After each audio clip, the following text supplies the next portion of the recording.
nutritional medicine practitioner does is that we find the link between disease and diet and what foods are actually going to be good for that particular problem that that person's suffering from.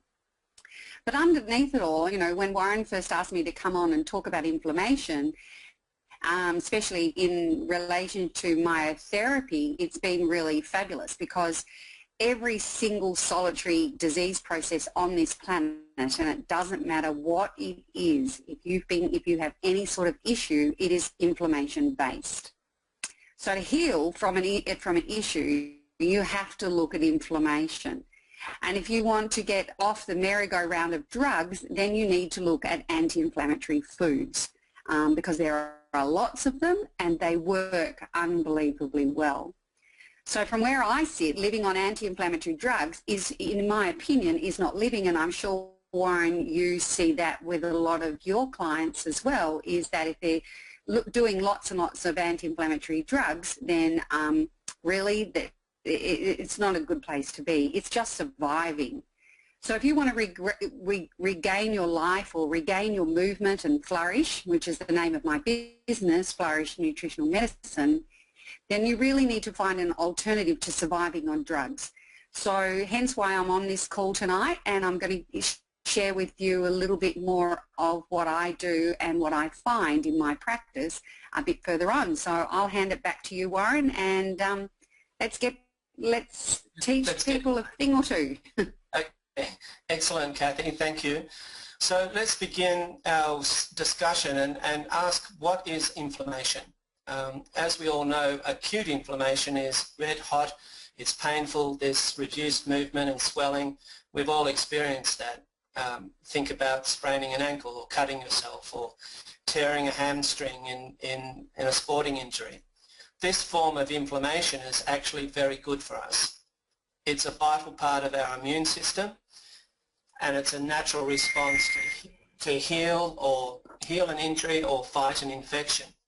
However, it's supposed to stop after the injury is healed or the infection is gone. So chronic inflammation, on the other hand, means long-term inflammation, which can last for several months and even years.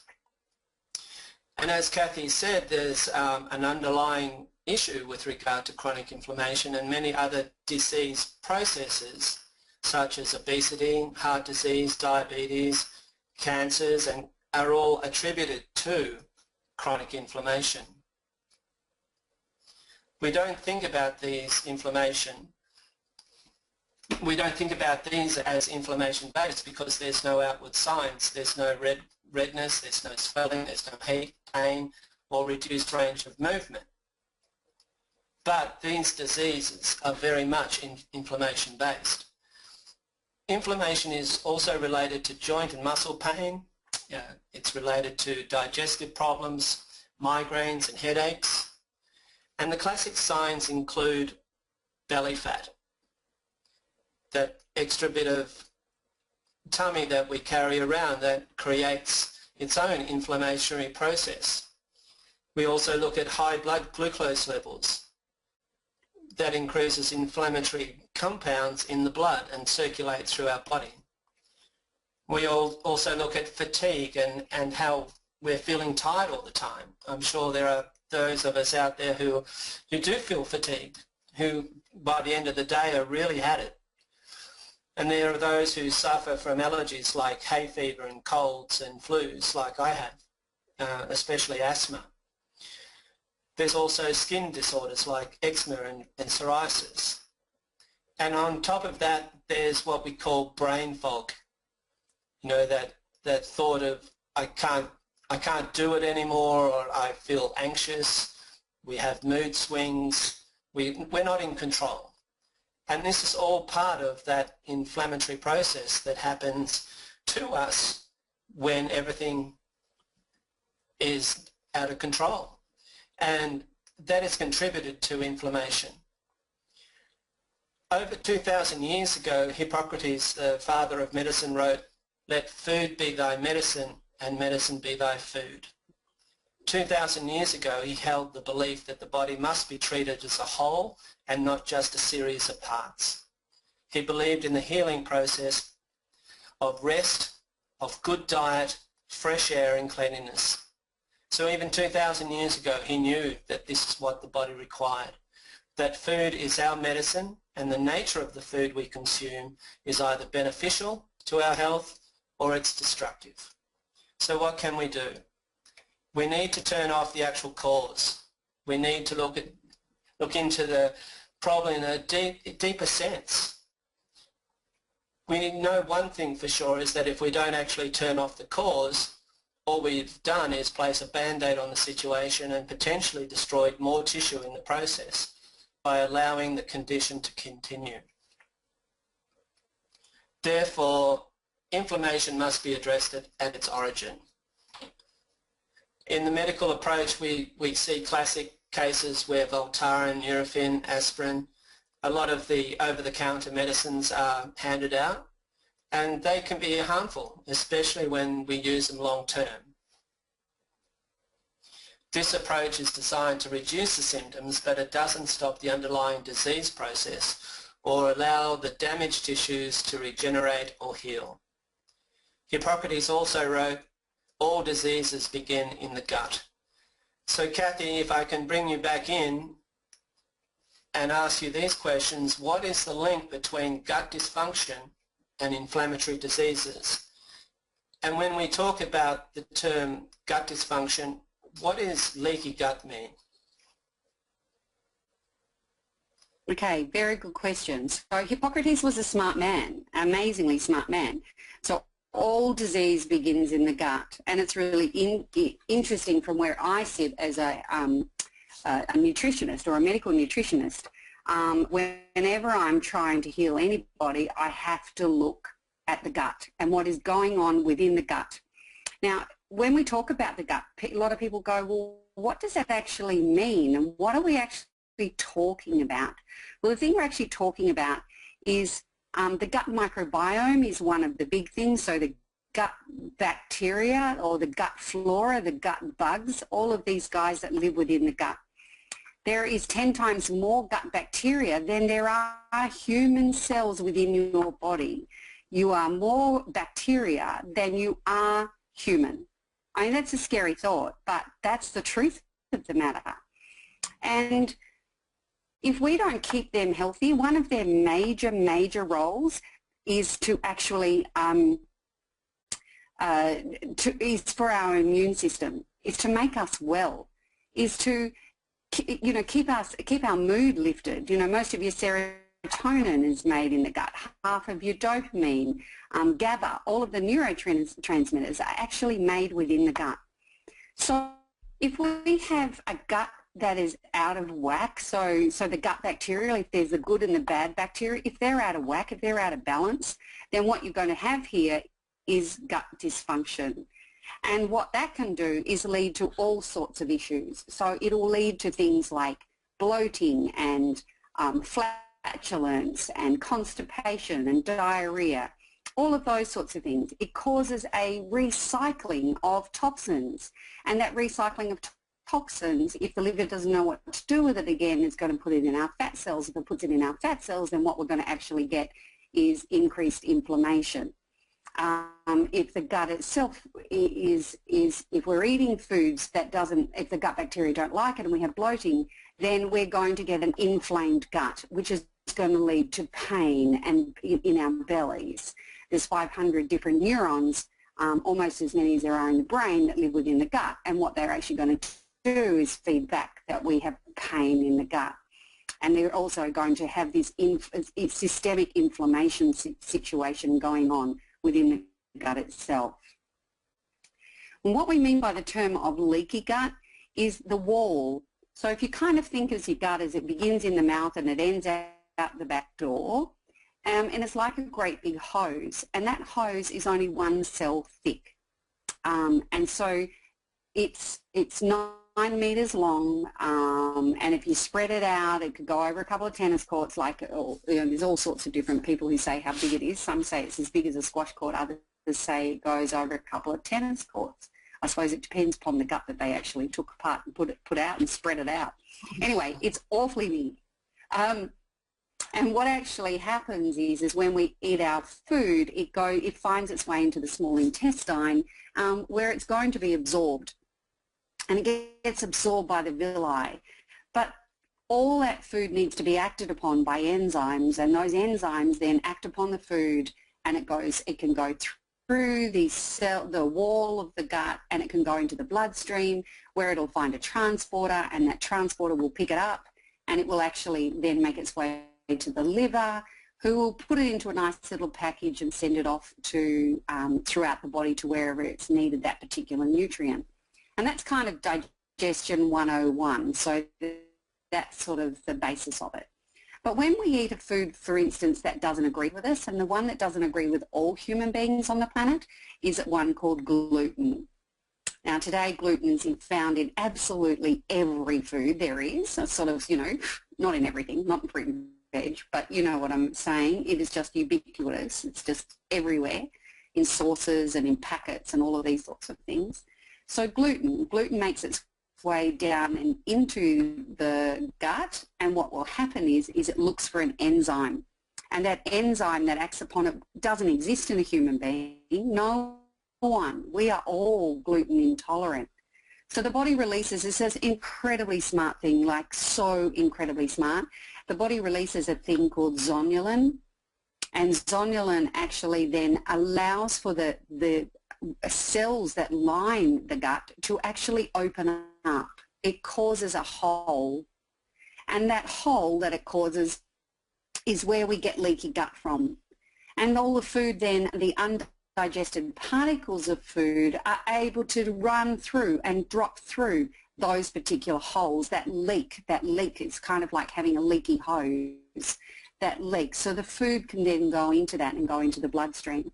Now this is an incredibly dangerous situation to have undigested food particles within the bloodstream. So what the body does is it mounts an immune response against that, and that immune response is going to break it all up. And now what we have is a classic, and once the immune system gets involved, we have this, and we go to sleep and we stop eating food. What will happen is that immune system, in my opinion, gets a bit bored, and it starts attacking other structures that look very similar to gluten. And the one that looks most similar to gluten is the thyroid, hence why you end up with a thyroid issue. Ones that look like sugar, and if we eat lots of sugar and it leaks through along with the gluten through the leaky gut, is muscles and joints, and hence why you see lots of muscle aches and pains. Now there's no outward signs of inflammation, but there's plenty of hidden signs, and that is the pain of inflammation. And it's all caused because we have this issue going on with our gut. Those bacteria are being fed incorrectly, so foods that are high in fat and high in sugar and all of these things feed the bad bacteria, and so you end up with this absolute dysfunctional gut or dysbiotic gut, and hence you have systemic inflammation and all sorts of different things that go on. Dairy looks most like lungs, so you end up with asthma and eczema and psoriasis. It looks very much similar to the skin. So whatever's going on in a person when they get diagnosed with an issue, you have to look at the gut. So if you've got any form of pain, any form of hidden chronic issue going on, then what we have to do is turn off the inflammation, and we do that by healing the gut and giving you anti-inflammatory foods as well. So that's pretty much Digestion 101. Does that work? Yeah. That's fantastic, Kathy. So, you know, that leads us on to, that's an excellent discussion, and it leads us on to where anti-inflammatory pain relievers come in now.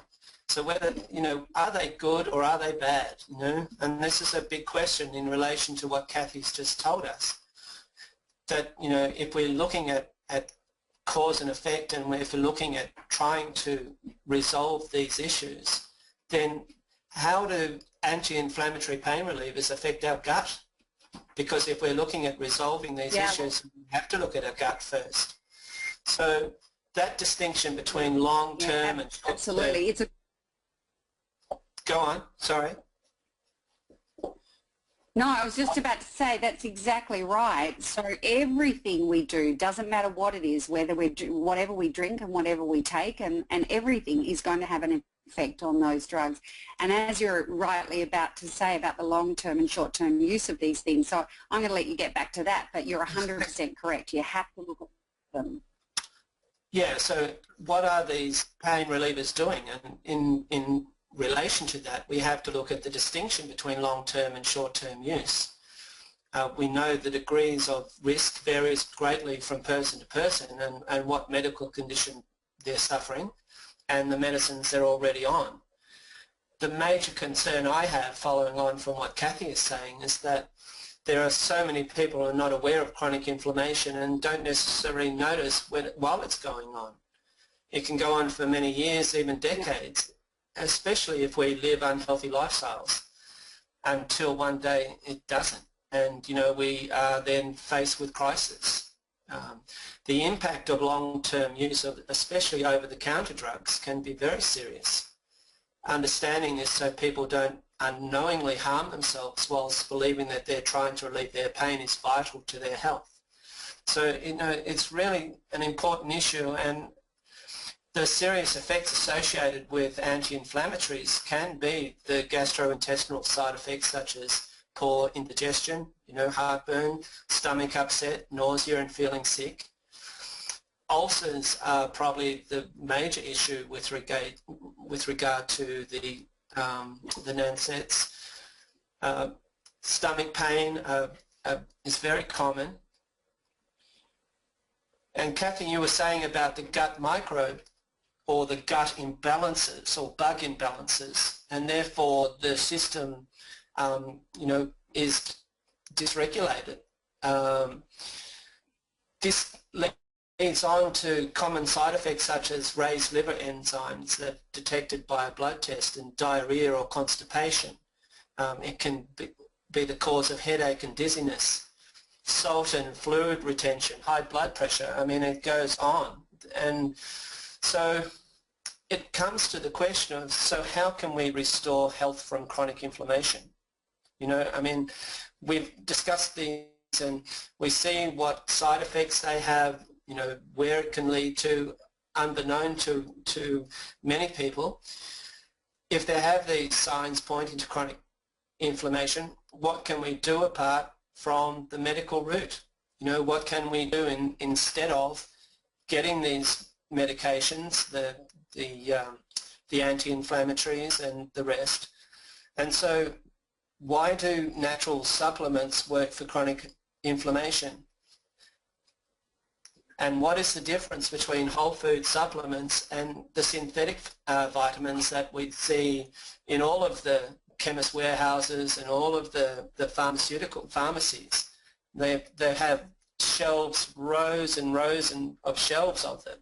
So Kathy, can I ask you, what's the difference between whole food supplements and the synthetic supplements? And perhaps you could tell us a little bit about Optilife and especially the relief and how you see it in that bridge between restoring gut function and relieving chronic inflammation. Yeah, sure, no worries. All drugs, it doesn't matter what it is, but and it depends, because all the drugs we take, so the anti-inflammatories that we take, the non-steroidal anti-inflammatories, the over-the-counter drugs that you're talking about, every one of those is going to have an impact on this gut microbiome. It's going to have on our gut bugs. And if we're wiping out those guts, some of them like it and most of them don't, and they can actually have it's almost like dropping a napalm bomb on some of them. It's like antibiotics. Certain species of those gut bugs, remembering you're 10 times more gut bacteria than you are human, and there's 1,000 to 1,500 different species of them. Now, some of them will react really badly to some of these drugs that we take from over the counter. But in actual fact, you know how I said earlier that gluten is in everything? Well, a lot of these over-the-counter drugs, the fillers that they use are gluten, are a fragment of gluten. So they put fillers in all of them. So, okay, so the actual active ingredient may actually work, but the what you're going to find is that the fillers in there are going to cause this leaky gut issue, and therefore you're going to be causing the gut microbiome a major problem. So the more synthetic and the more, and honestly, the cheaper the vitamins, the cheaper the supplements that we take, the worse it's going to be. And you're going to have a real issue with that because of all of the fillers and all of the different things that they're actually putting into them.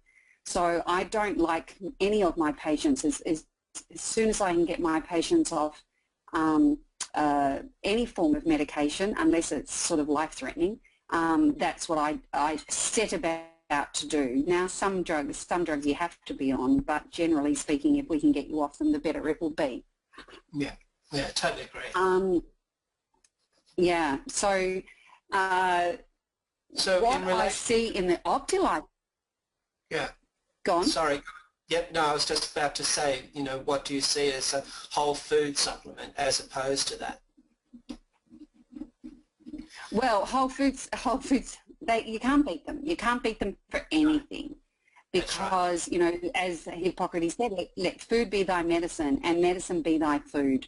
And this is what I see on a pretty pretty big basis, or daily basis with all my patients. I have a healing regime, a food healing regime that I use with people, and it is amazing, just seriously amazing. And I'm sure you've got lots of stories that you can tell too, Warren, about how it makes a big difference in people's lives when you change their lifestyle and you change their diet. I have a patient at the moment I'm working with who's in horrendous pain and has been for such a long time, almost contemplating whether the pain she's in is worth the life she's living.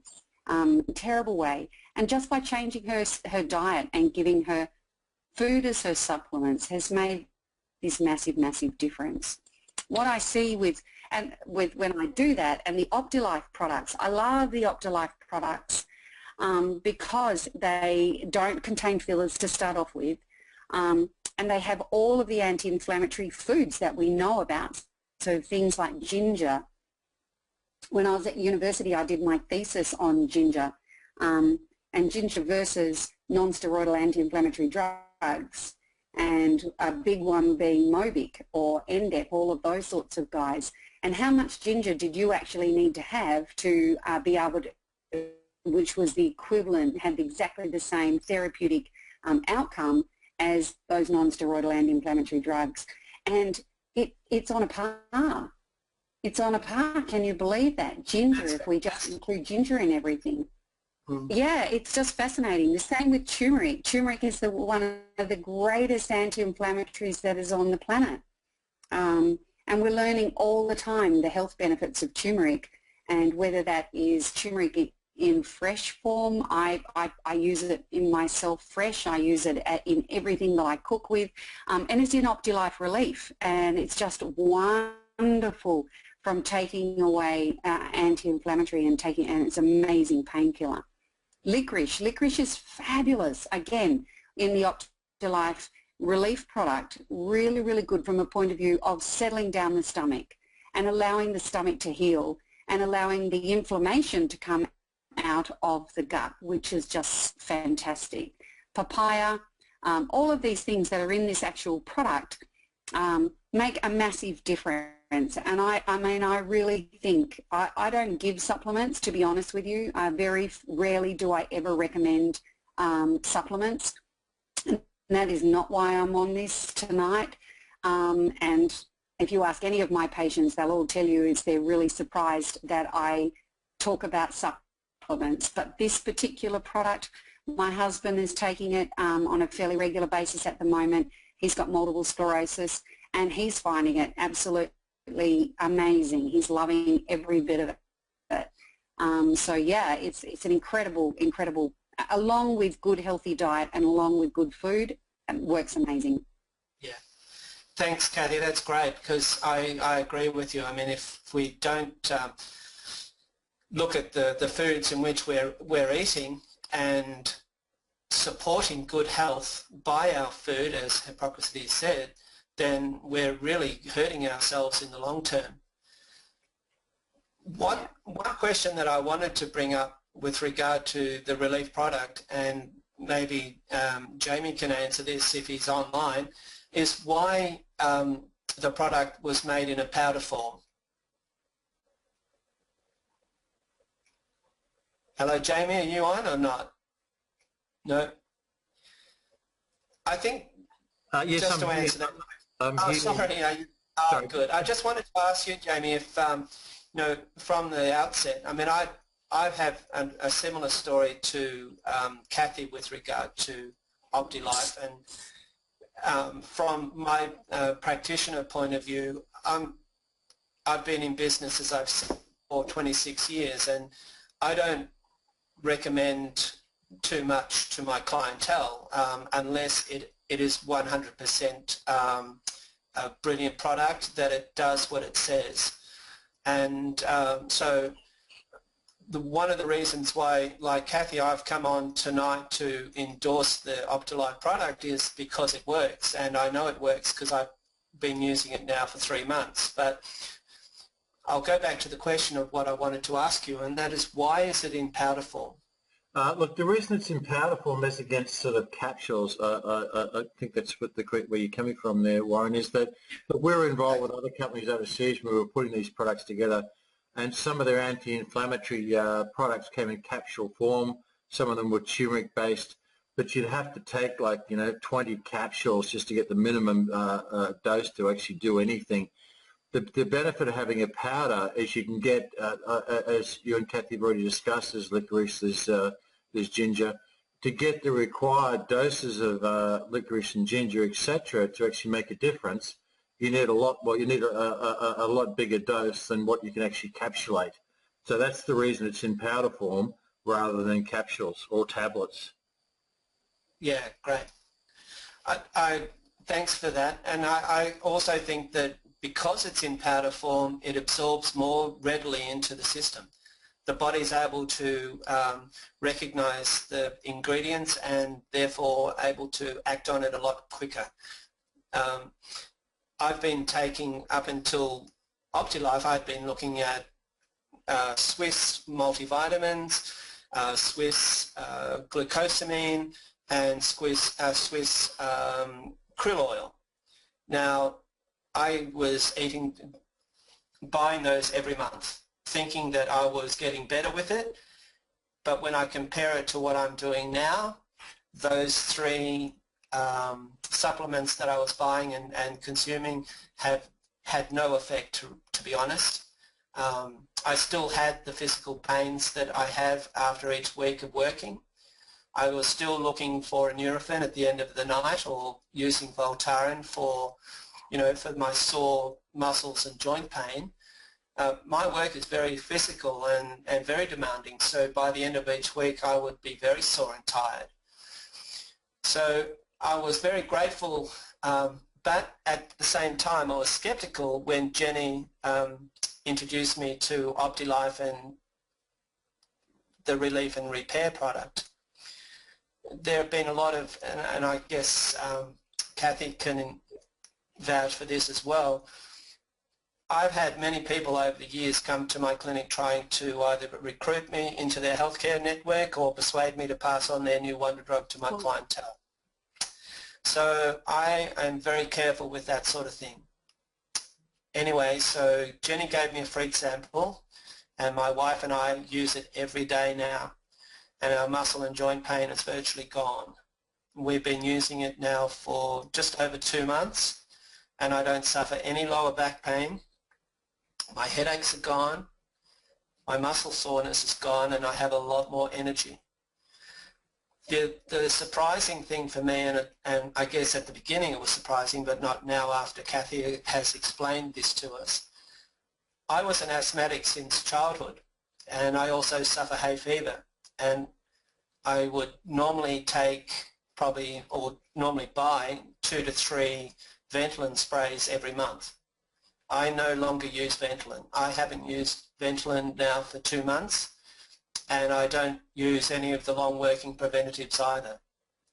So as far as that is concerned, I am so thankful.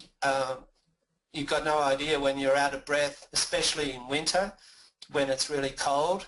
My bronchioles used to constrict quite a lot, and so each morning I'd be waking up wanting a spray of Ventolin. Now I don't. I don't have any need for Ventolin, and I'm very grateful for that. And I'm hoping that come spring that my hay fever allergies will be gone as well. After we've done a bit of gut repair. Absolutely, and that's what I'm leading into, Kathy, and it's brilliant. You know, the gut repair, that bridge between where I was to where I'm heading to now. I'm also looking at reducing all of my meat out of my diet.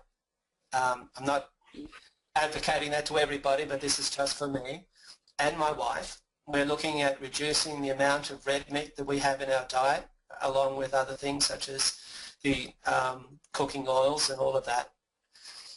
Sharon, my wife, suffers from mild fibromyalgia, and she's seeing the benefits as well. So it's something that we tested before we introduced it to our clinic, and it's something that I wanted to make sure 100% that it does what it says it does. And I can honestly say, hands on heart, that it does. And it's probably the best thing that I've seen and have used. And I think where it differs from all the rest is that it is a powder form, and it's very strong. It's got all the right nutrition and ingredients, and it's fantastic. So I can only thank Jenny for introducing it to me. The other thing that I really like too is that it is Australian made, and that all of the ingredients and the herbs are sourced from here in Australia, and that's another good thing. I think because it uses proven herbs and nutrients, it regenerates and nourishes our cells at a cellular level. This is why I'm feeling so good, and it's helped me and it's helped my family. So that's it for tonight. Thank you, and thank you to Kathy for your contribution today. It was wonderful. Your discussion and what you offered to us is really fine, really good food for thought. Warren, I'll just jump in there. Yeah, I think I'll just add... Any questions? I was just going to... Can I just say I'd like to add... I was just going to add something to that, and that is to say that, you know, it's exactly what you said earlier though, Warren. It's the bridge. It's this amazing bridge. It's a product that you do use as a bridge. If you're suffering from chronic inflammation, so if you're in chronic pain, or if you have the asthma or the hay fever and all of those things that, like you yourself, or fibromyalgia or the nastier things in life, then it is this wonderful bridge to, since you and I have been speaking, Warren, you're suddenly going, okay, well, I'm doing this and I'm feeling amazing using it, but I'm just going to also now tweak a few other things in my life and using diet and a few other things along those lines. And then it just becomes this, it works as a symphony, and OptiLife fits into your life as a symphony of everything that you're doing, and you can ditch everything else from the shelf that you didn't have prior to this. So it's an amazing, it's really good to use as a bridge, and then to keep making those changes. Yeah, and that's all absolutely. I would say. I just encourage people to start with this and then keep making changes, just keep tweaking what you do in your lifestyle, and watch your life just blossom. Yeah, thanks, Kathy, and I feel really encouraged by that now because of not only the results that I'm getting, and this will continue for me. I've decided, and both Sharon, my wife, and I have decided that this is part of our food diet. The products that we buy, the food that we buy each week will incorporate these herbs. And then as time goes on, we'll encourage more of the anti-inflammatory foods into our diet and see how we go.